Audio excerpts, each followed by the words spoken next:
In this video, I want to look at what's known as the t-distribution, also sometimes known as the student's distribution. The t-distribution is very similar to the normal distribution. It does have the same general shape and everything.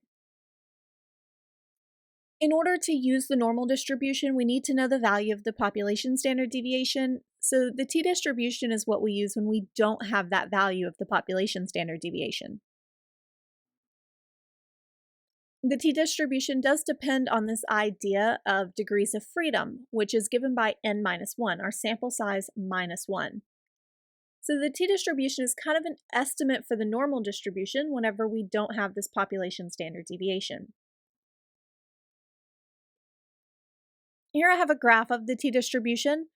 So we can see that this one right here represents 2 degrees of freedom. This one here is 9 degrees of freedom. And then this solid one here is the normal distribution, the standard normal. So as the note here says, the t-distributions have more areas in the tail than the standard normal distribution. So it does have the same general shape, it's just the peak is a little bit smaller and there's a little more area in the tails. However, it is symmetric, and the more and more degrees of freedom you have, the closer and closer this is to the normal distribution. Next, I want to look at our commands for the t-distribution. The first command, pt of x comma d, this gives the probability that my distribution is less than x for d degrees of freedom. So the first value is the actual value of x that I'm concerned with. The second one is the degrees of freedom.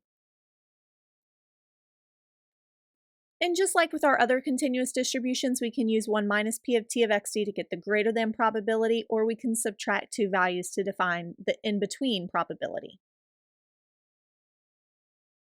And then we can use qt of s comma d to give the s100th percentile. So if we want to find a particular percentile, like the 40th percentile, I would put 0.4 and then the degrees of freedom. And just as a reminder, our degrees of freedom is going to be the sample size minus 1. So let's look at how to use these in R. Here I have RStudio, and I want to look at the t-distribution.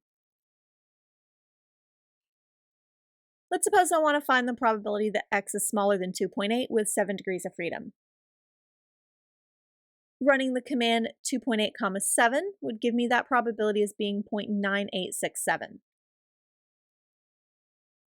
Now let's do the same thing, but this time with 4 degrees of freedom.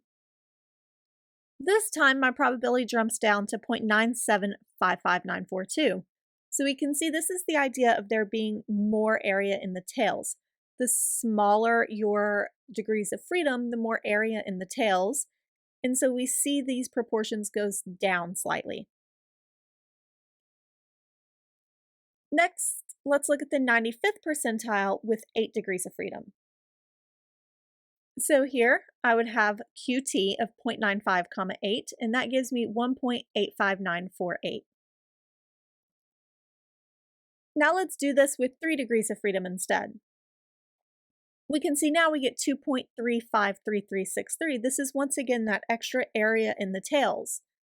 So we need to go further out on the tail to get the full 95% of the data, since there is more area in those tails. It's important to note that this t-distribution monitors the standard normal rather than a general normal distribution. So whenever we're dealing with actual applications, we'll most likely have to convert to the standard normal distribution in order to be able to use the t-distribution. And in order to do that, we're going to use this command here. T is equal to x minus mu over s. So in this case, x is going to be our data value.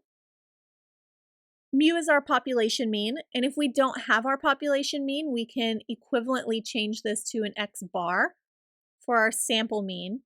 Either one will work here.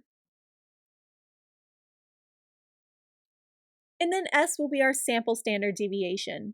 So as we continue with confidence intervals, this t-distribution will become very relevant and we'll have to use this formula a lot more. So I'll delve into this formula more in a later video.